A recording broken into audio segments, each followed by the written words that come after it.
My name is Philip Plotch, and I'm the principal researcher here at the Eno Center for Transportation. Welcome to the latest in our series of webinars. We're an independent, nonpartisan, and nonprofit think tank that shapes public debate on multimodal transportation issues. Today, our webinar is titled Estimating Transportation Costs with Confidence. We have four experts to talk about this timely topic. Alan Kaiser from WSP, Rufus Ellister from LA Metro, Kelly McNutt from KMC, and Eric Goldwyn from New York University. Our guests will each talk for a few minutes, and then we're going to take questions from all of you. Whenever you want, you can enter questions in the Q&A box that's on the right side of your screen, and we'll get to as many of those questions as possible. We hope you enjoy the webinar, and we hope you can support us by donating or becoming a member. Just check out the link in the chat box.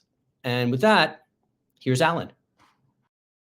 Hello, everyone, and thank you, Phil and Nino, for having me on for the honors with your expert speaker. My name's Alan Kaiser. I work for WSP, which is a consulting firm advising owners in a variety of industries, infrastructure projects throughout the world, including transportation. So most of the work that I get involved with is what we call risk-based estimating, and I'll explain a bit more about what that is momentarily here. Primarily focused on capital development projects. So my role is to advise clients, mostly in the public sector, so at the federal, state, and local levels on development of the infrastructure projects. So for example, some organizations I support are the Federal Highway Administration, FHWA, and also the Federal Transit or state departments of transportation, local transportation agencies.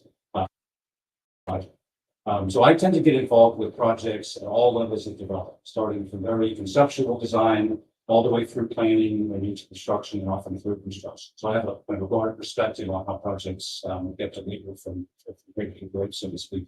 I am not a cost estimator, full disclosure. I'm a civil engineer, but in my role, I work very closely with cost estimators such as Kelly, who's on the call today. I work closely with project owners such as Rufus, who's on the call, and also the subject matter experts representing various technical disciplines that are necessary to complete a major transportation project. So given that, if we go to the next slide, Phil, I would like to just lay the groundwork a little bit on some of the basic concepts of project delivery. We're going to advance to the next slide. Some of this is going to be background for a lot of us, and there's a broad audience here, so bear with me if this is background. I'm guessing this is going to be not background for everyone. So one thing I wanted to just lay out is project timeline. So for a typical project, a major transportation project, often will take a decade or longer to complete from first initial initiation and planning all the way through construction. The reason for this is there are a lot of steps that we have to go through to progress the project through development.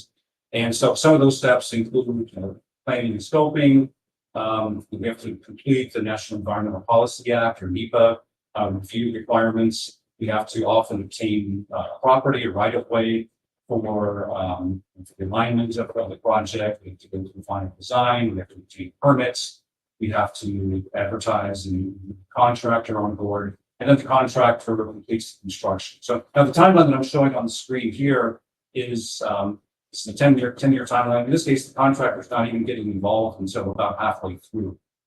This is what we call traditional design build delivery method. There are additional newer delivery methods that are being used today where the contractor gets involved earlier than this. They'll often come in, well, the contractor will help to complete the design. So there are different ways to deliver projects, but this is a traditional. So if we go to the next slide, please. This is an example of what we call an engineer's cost estimate. And so this is the type of estimate that an owner such as Rufus would put together with a consultant perhaps early in the development stage of the project. So during the planning phase to help develop a rough estimate for the cost, to help with the planning purpose and help develop funding profiles and how much funding do we need for this. So typical engineer's estimate is kind of a unit price based estimate. So it consists of individual line items. This is an example of a small grid project. So we're saying there's a quantity for various items per square foot. There's unit price, there's per square foot basis, for example. We add those up. We'll apply markups, formalization, tax, and profit, things like that. So that would be the construction contractor's cost. So then there's also owner's costs, which include right of way if they need that, engineering, management factors, which are added to those. We then apply what's an escalation percentage. So recognizing that most of the costs are probably not going to be incurred off until many years in the future. So those costs are going to inflate to future costs. And so we need to estimate develop our estimates in year expenditure and future dollar terms, right? And then finally, at the bottom, they'll generally apply a contingency, which is a percentage allowance for various unknowns and risks and things that may or may not happen. And then we produce a single number. And so the owner will then hope that the cost is going to be that number or less. Okay. 5, please. This is an example of a risk-based estimate. So this is what I get involved in. So this, instead of a single number, we're generating a range of project costs representing an optimistic all the way to pessimistic. And so this can be used for contingency establishment, but also for public communications. So for example, an owner will often communicate a range of costs to the public instead of a single number. And so in this example, what we're showing here is communicate these ranges in terms of probability distributions. And so what we're showing here is we've seen information shown 2 different ways. So the solid black curve on the screen there is what we call a cumulative distribution function, or a CDF. So that's a measure of the cumulative probability of the cost. So ranging from 0%, if you look at the left vertical axis, from 0% up to 100%. And then the solid gray histogram is what we call the probability mass function, or PMF. And so that shows the relative likelihood of various cost ranges, from highly likely or more likely ranges to less likely. So what an owner will do with information like this is they'll go up the left vertical axis, and they'll pick a point on that curve. These are called percentiles. So if you go to 70%, which is shown here, which is we call a 70th percentile. So if you take that number, you trace over to the solid black curve and down, that point where it intersects the curve, that's what we call a 70th percentile. So what that means is, based on this analysis, there's a 70% likelihood that the cost of the project is going to be that value or less. There's a 30% chance it's more than that, and it could be a lot more than that. But it's a reasonable estimate to target. And so what an owner will do is they'll take their base cost without contingency. So with contingency taken out. So this red line here down toward the bottom, that'd be an example of a cost without contingency. You can see that it's pretty unlikely that that's going to be that much. So they need some contingency for the cost. And what they'll do is they'll pick a point on this curve. Most owners pick somewhere around the 70th percentile. The difference between those 2 numbers, blue line here and the red line, that's what we call a risk-based contingency. So it's a custom contingency that reflects the risk profile of the project. Riskier projects will have broader curves, there'll be more contingency. Less risky projects will be narrower curves. And so that's also a function of the owner's risk tolerance. If an owner is very risk averse, if they want to be very conservative, they can pick a higher percentile, they can pick a higher number on the curve. But less risk averse, they can go down. So it's a way we can help them tailor their contingency for the project. So with that, I'm going to pass it over to Lucas. Thank you, Alan. So I'm Rufus Allister. I'm the Deputy Executive Officer with LA Metro. I manage a $7 billion project for LA Metro, and currently we are in early stages of the project. So I have significant experience throughout the world. Actually, I worked in 6 countries on several major, very unique projects around the world. And I have significant experience in cost control, planning and scheduling, estimating, risk management, and program management. And some of the major projects I worked on, Panama Canal, which is quite a bit of a historical project, and Regional Express Rail program in Toronto, Canada, and also Rapid Transit in Toronto, Canada too. And obviously, in the US, the California High-Speed Rail, which is another major program I worked on. So here, I'm going to talk about briefly how agencies will use estimating for what they do on all the projects that we work on. Could you go to the next slide, please? So first bullet point I have there is about decision making. So the clients make significant decisions on these major projects, and the estimate obviously plays very important role in what we do. Starting from, of course, initial stage of the projects, from feasibility studies and to the project closeout, and also obviously to doing the operations to certain extent, right? And during the feasibility study, obviously we need kind of rough order magnitude estimates for different projects to see what are the options we have and how that relate to the benefits and so on to make appropriate decisions on those things. And also during the course of implementation of the projects, we also need significant of effort from estimating teams to assess different project options that we're gonna have, the alternatives we're gonna have to assess cost benefit analysis to see whether going through one option is better than the other, and so on. So in decision making, obviously, we use significantly the estimating as a kind of the input, if you will, for the decision making. And going into budget development, once the decisions are made and the project is about to move forward, we have to develop the different the budgets for the projects and for various scope elements that we're gonna have, starting from your design, your procurement, and the construction contracts, and so on. So we have to establish budgets, and the basis would be obviously the estimating.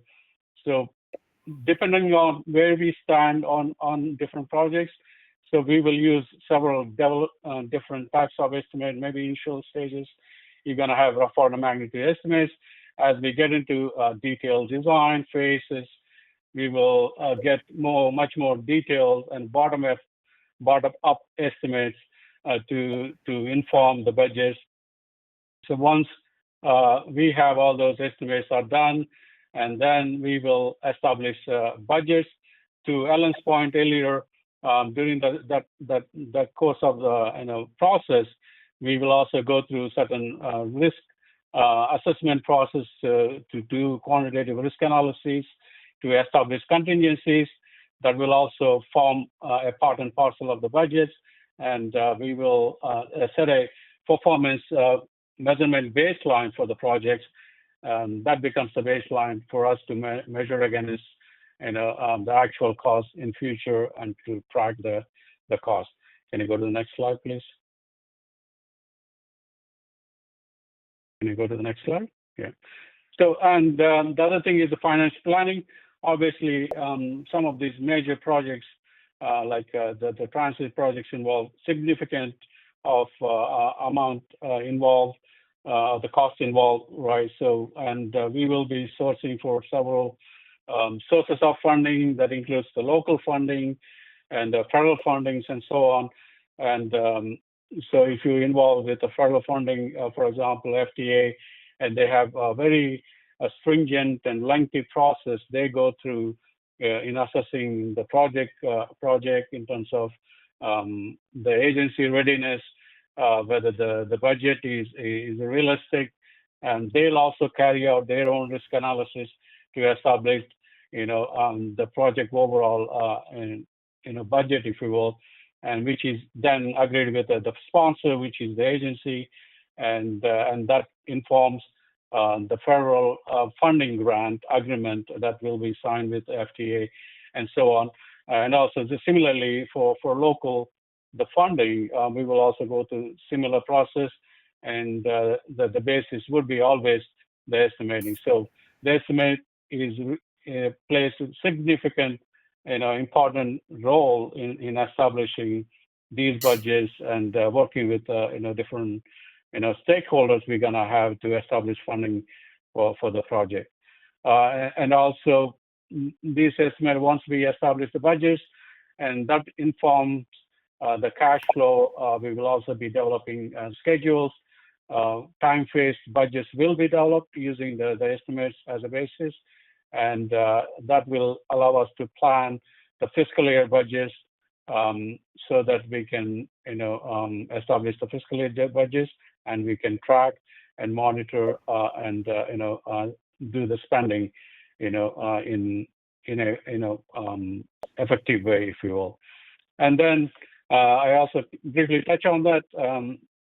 So once we have these performance baselines and the budgets, and we will be tracking very closely using those budgets to make sure the actual costs are not exceeded, and so on. And also we will be carrying out on regular basis a forecast at completion or estimate to complete, to assess, what the actual cost to date is, and what else we need to finish rest of the scope on the projects, right? So the estimate also will play a significant role there in terms of assessing what is the scope left over and how much that's gonna cost us, and the actual cost plus the forecast, estimate to complete will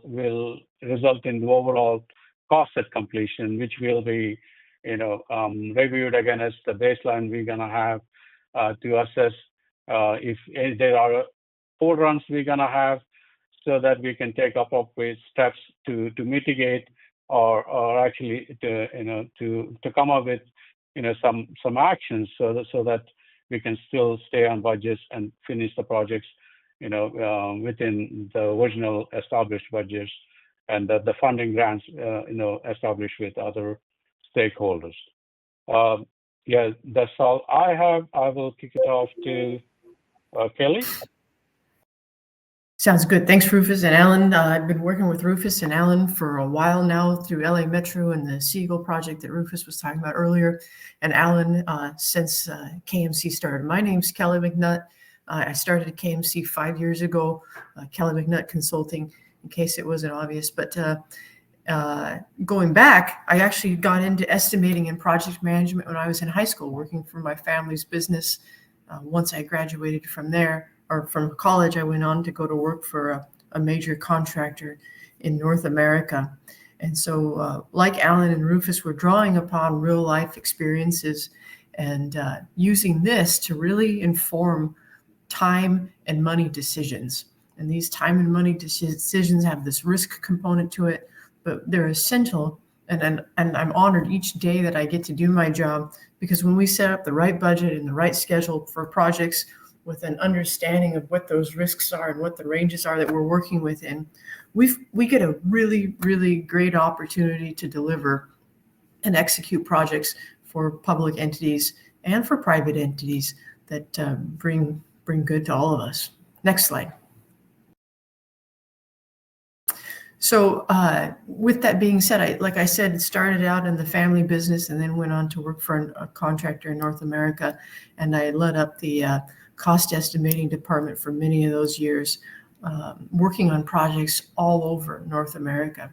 And during that time, we used production-based cost estimating, which this is the utilization of production historical factors for labor to develop a production rate against a unit of quantity, to give the number of days or crews or staff that are and craft that are needed to be able to execute the work.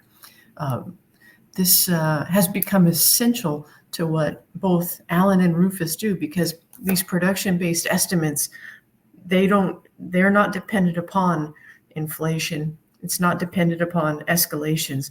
They look at what people are capable of executing. Now, there has been some adaptations in productions as we've seen the construction industry go through some historical, monumental changes in what is being the craft that's available and the staff to deliver these projects. The essential takeaway from this production-based contractor's approach is it's not just applying a unit cost against a quantity to move forward. The other a central ingredient and why we become such a value to Rufus and to Alan is that we're not looking at just the concrete and what the labor is to place the concrete, but we're looking at all aspects of the project and what are all of the temporary works that need to go into building the work. And so often we may lose track, especially on a bridge or a major highway project or a transit project or a port facility, where the staging and phasing is involved and where people have to flow and where they're going to temporarily be in the mode of transportation.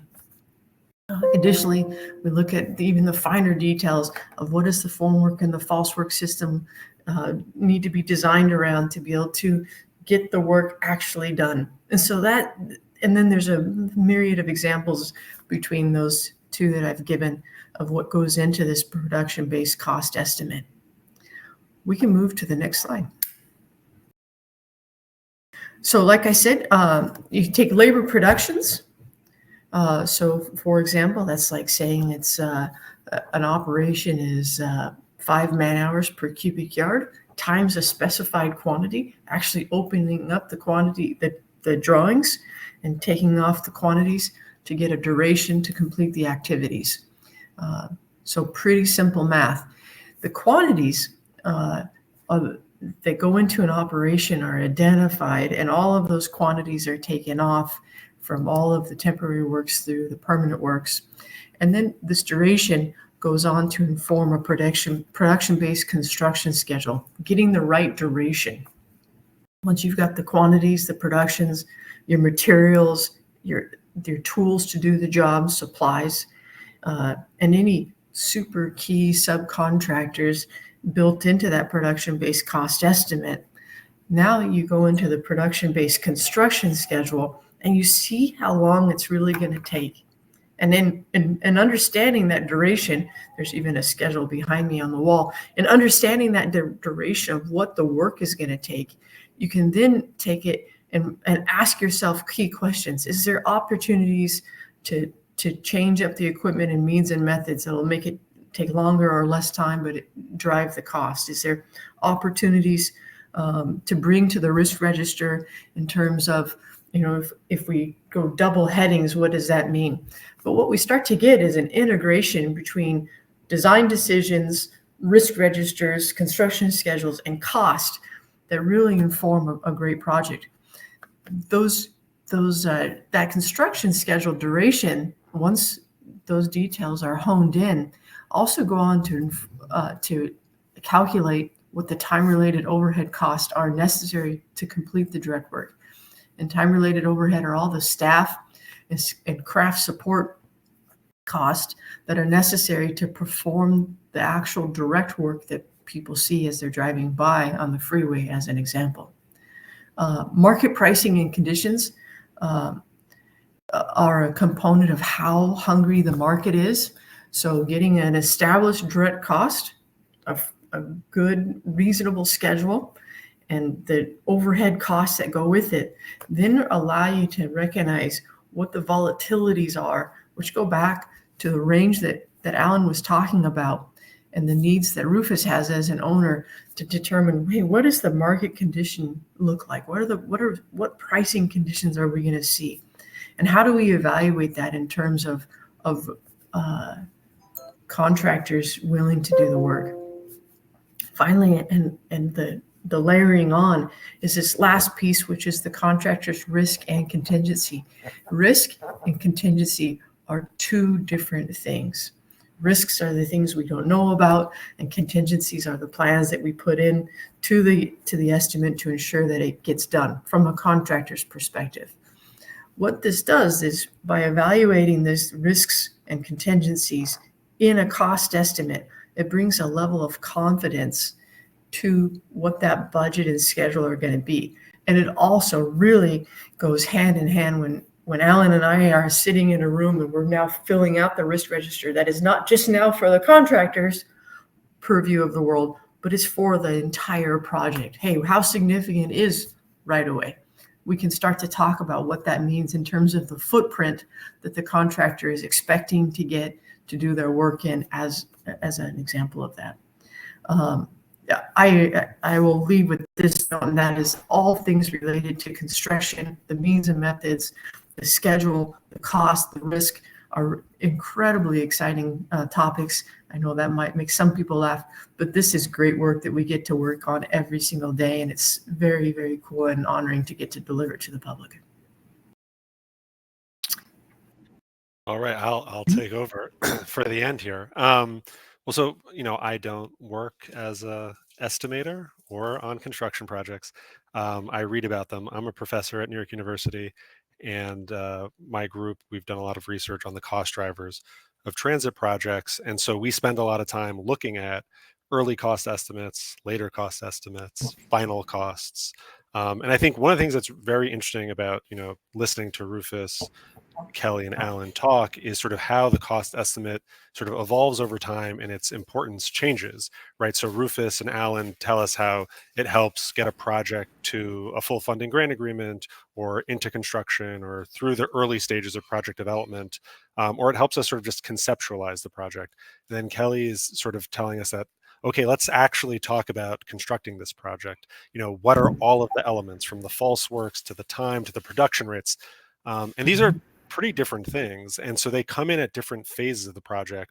And so I think as someone who studies this stuff, we spend a lot of time looking at those earliest cost estimates.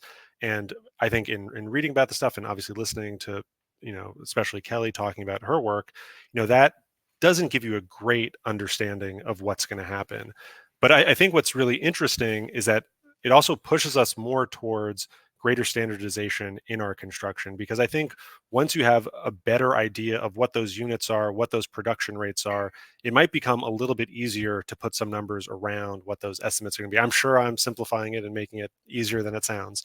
But I do think when you look at transit projects, which is what I know the most about, you do see very little standardization on domestic projects. And so it's very hard to see, okay, well, what does a station look like? Like, what are the quantities and units that are going to be involved in an above ground station, an underground station, and so on and so forth. And so I think that if we have a greater understanding of sort of the production-based estimating methodology, that would help sort of get us greater clarity on what these costs are going to be a little bit earlier on in the phase. The other thing I would say is that maybe we shouldn't really talk about what those cost estimates are publicly in the early stages. Like, that might sound a little wild, but I think internally for an agency, for their decision making, for managing, their budgets and their future budgets, it's very helpful. But I think on the public side, it might sort of give just an unreasonable expectation of what's going to happen, and then when things change, it breeds resentment and things of that sort. So anyhow, I agree with Kelly and Rufus now that I think estimating is actually really exciting and interesting. I spend a lot of time trying to figure out some of those historical production rates. I'll have to get Kelly to sort of give me her cliff notes on where I should be looking for some of that stuff. But I think this is a great topic. Thanks for all of your input here. I think one of the things that I've been thinking about is my kitchen. I'm thinking about my kitchen and that $40,000 cost estimate, and it ballooned into a $100,000 kitchen renovation because we open up a 100-year-old wall and we say, oh, we have to replace the plumbing and the wiring, right? And then all of these sort of uncertainties. So are there certain kinds of transportation projects that have more uncertainties or less uncertainties? And does it make it harder to do cost estimates for certain kind of projects?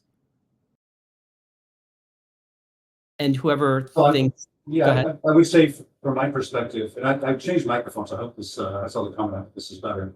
From my perspective, obviously urban construction tends to be more complex than rural construction because you have a lot of existing infrastructure, existing utilities, existing conflicts, buildings, and everything worked around. So that's a factor. I think more complex and novel constructions, sort of new, innovative, bridge types or innovative, some of the transit systems that we're using are more compared to sort of traditional. India is more complexity, more moving parts, more stakeholders, multiple stakeholders involved, multiple governments involved. So the more stakeholders, the more complexity of the project itself, and the more complexity of the environment of the project. I think those are factors that lead to increased risk and increased uncertainty. I think the takeaway here is that you need to get involved. If you can imagine for a minute a Venn diagram, and one is the engineering side, one is a construction background, and then the third is an owner's perspective. And you bring those three groups together. And what that does is, as the owner of that kitchen, you can bring the owner perspective saying, hey, this house is a 1930s house. I've never done anything to it. When I bought it, it didn't have insulation. And, every January, the pipes freeze, right? You're bringing some value as the owner and telling us what the background and the context of that is.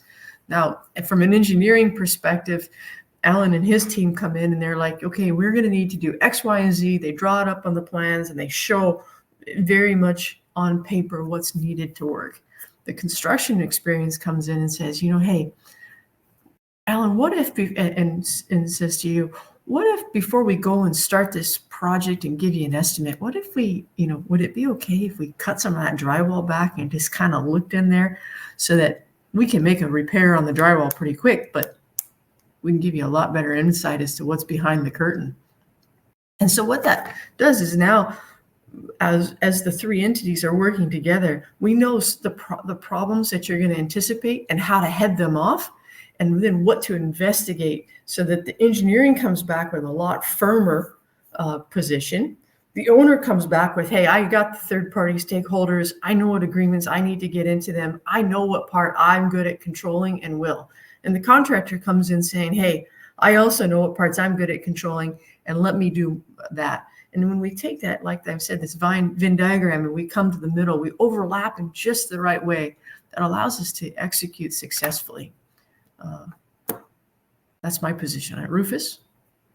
Yeah, just to add to what Alan and Kelly has said, I agree with what Alan said earlier, especially in transportation, right? Depending on where the project is, that actually significantly differ the level of uncertainty we're going to have, how we're going to estimate, right? So obviously the brownfield projects are much more difficult than the greenfield projects. So brownfield projects, in a sense, basically they are in urban environment, especially the utility relocations are significantly uncertain. Where we experienced this on several projects, even though you do potholing in the beginning, you realize there are certain conflicts that we need to address, but as you start to execute the work, you tend to find abandoned utilities and so on. That can actually increase significantly the cost. And also, in addition to that, you would have significant third parties you need to deal with. When initial stages of the project, when you do all these estimates, most often we would not have clarity as to what the third party requirements are, all the cities and counties we're going to have. And also, if let's say you have railroads, you have interfaces, and that is completely a different ballgame, because all these negotiations with the railroads and the third parties, it takes place over time during the project implementation. And the estimates are normally established, the budgets are established way before we execute agreements with all these third parties. That's create a significant challenge, uncertainty when you establish the budgets. So one other thing, FTA, for example, they do this. They've been doing this for decades, right? They actually keep the records of all the project costs, and they compare with what the base cost was and the final cost, and they actually determine what the contingency levels should be used on certain projects. So that kind of scenario really helps to inform the budgets and to assess what the contingency levels we need to carry upfront, so that we still be within the overall the budget established, including the contingency, and it won't be kind of double or triple the original project estimate. Mm-hmm.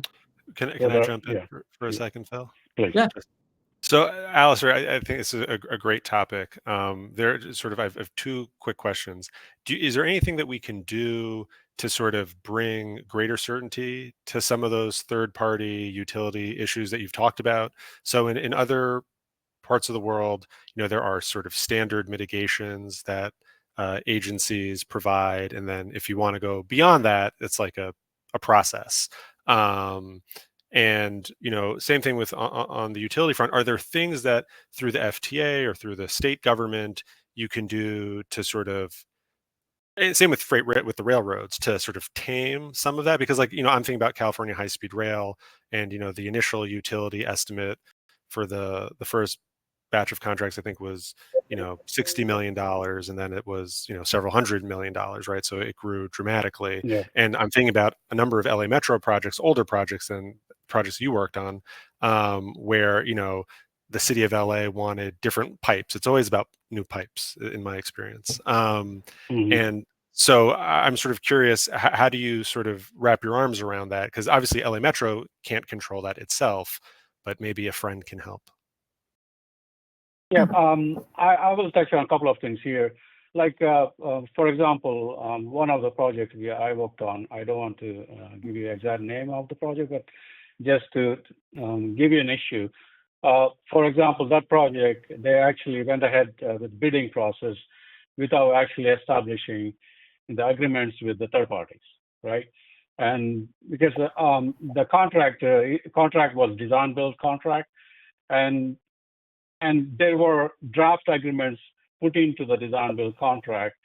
And once they awarded the contract, what happened was the agency started to execute the agreements. And the draft agreements that were included in the bid, were no longer kind of relevant or valid. And because the terms, during the course of the time changed, and the final agreements were different than what was in the original bid. So that resulted in significant claims from the design builder of the contract, right? Because the scope changed because of the new requirements from the third parties and so on. So one thing we need to do that's very, very critical, as early as possible, get to agreements with the third parties, establish their requirements so that relatively those requirements are clear, and you go with them and you establish the budgets, and also you use those as a basis for your contract procurement. That's one thing. And in similar concept as well, what we are trying to do in the new projects we are working on, from the get-go, during the environmental stage itself, we are trying to get involved with the cities, trying to execute as much as master cooperative agreements with the cities and the utility companies ahead of the time, so that all these requirements are established much way sooner. And in terms of the utilities, that is always because we do not know what is in the ground often, right? So it is often difficult. That's why we are trying to do more extensive potholing to establish the ground conditions, what the conflicts are, and so on.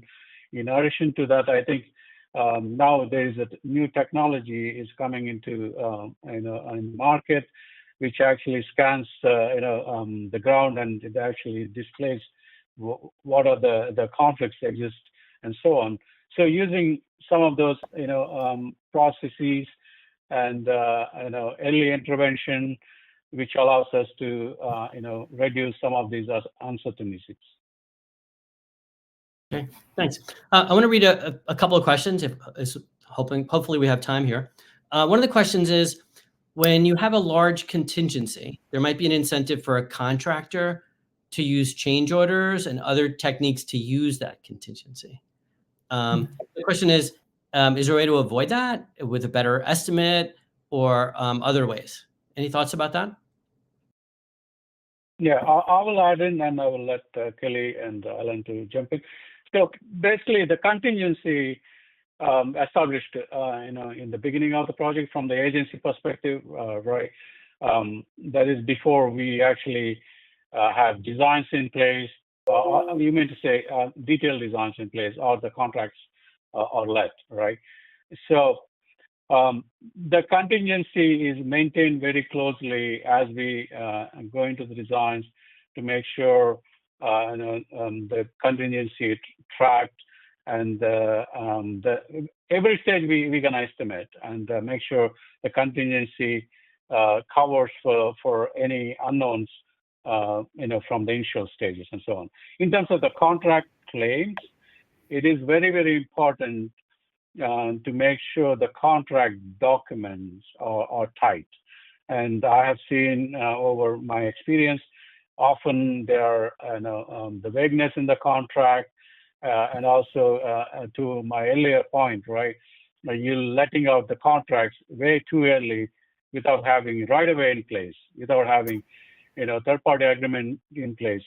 So those need to be established ahead of time. So you have a strong contract you are going with, that allows to certain extent restrict how much the contractor can claim. At the same time, you need to have a strong claim and change order team, as you go into the implementation together with the contractor, to make sure any change order or the claim coming from the contractor is assessed, to make sure that there is entitlement, and then what the cost is associated with that entitlement, and so on. And we also need to have a strong change and claim management process. We often used to have a change control board as well to make sure people are not just writing off change orders without really doing proper assessment, so that it has to go through a certain governance structure and the governance process to make sure a change is proper, entitled for, and assessed before we can execute them. Yeah. Okay. I have a question. Sometimes weather forecasters get the amount of snow incorrect, right? And economists don't know what the inflation is going to be, right? And stock analysts get stocks wrong, and cost estimators get things wrong too, right? So I've read about the Honolulu project. Anybody have any insight into what happened there, where the cost estimate was one and then the actual cost was so much higher? The Honolulu rail projects in Hawaii have been well documented, and many articles have been written, and they've gone out requesting more funding. They're currently in the fourth phase of that project to bring the rest of the rail into downtown. Those projects have exceeded budgets, and there was some large claims on those that got managed between the owner and the contractor. This is a situation where there was a lot of risk in that project due to differing site conditions, which can be all things from utilities to archaeological to just the actual where is the lava rock and where is it not, and many other just ancillary effects that occur after that. And so those getting identified. And then I'd say that the real challenge there was getting everybody, including the owner, to live within the four corners of the contract. Rufus just hit on a really important point, and that is that an owner needs to be prepared with a team that understands their project, but also has got the resources to be able to be responsive. And when a project gets into these kinds of issues and kicks the can and delays on responding, it has a downstream effect of causing the entire program to grow in duration. And Honolulu's seeing the effects of that now. But this is classic material where a good cost estimate and schedule with a risk register assigned to it that fits the project allows a project team to have and an owner that's got the project team to be able to be responsive and adapt to changes is needed. Classic example of sort of a cascading effect of one thing leads to another, where there's a delay occurs and then another delay occurs, and you get this escalation effect. Time is money truly is in construction, so delays result in higher cost of escalation, the time they overheads, which puts more pressure on the budget, then it puts pressure on the funding that's available, which So you get into this sort of vicious cycle. And it gets more extensive than just even money and time. This starts to wear on people in a real life way, and it takes people out of the industry, which creates more of a hole, which creates more of a recovery, even in a sense. So I have been involved in some major claims, and this is a significant, unfortunate event that occurs. Okay. Alan, Rufus, Kelly, Eric, I just want to thank you all. We've run out of time, and I wish we had several more hours to go. We could have gotten to all of the questions, and you guys would have asked each other more questions, I'm sure. So we appreciate your insight. Thank you to everybody who attended. We're glad that you had done that. We're going to have a recording of the webinar on our website, enotrans.org, and the recording link will be emailed to everybody who registered. Please sign up for our mailing list, and you can gain access to Eno Transportation Weekly, a webinar announcements, and releases of our reports. And reminder, check out the link in the chat box about donating to Eno or becoming a member. Thanks again, and have a great day. Bye, everybody.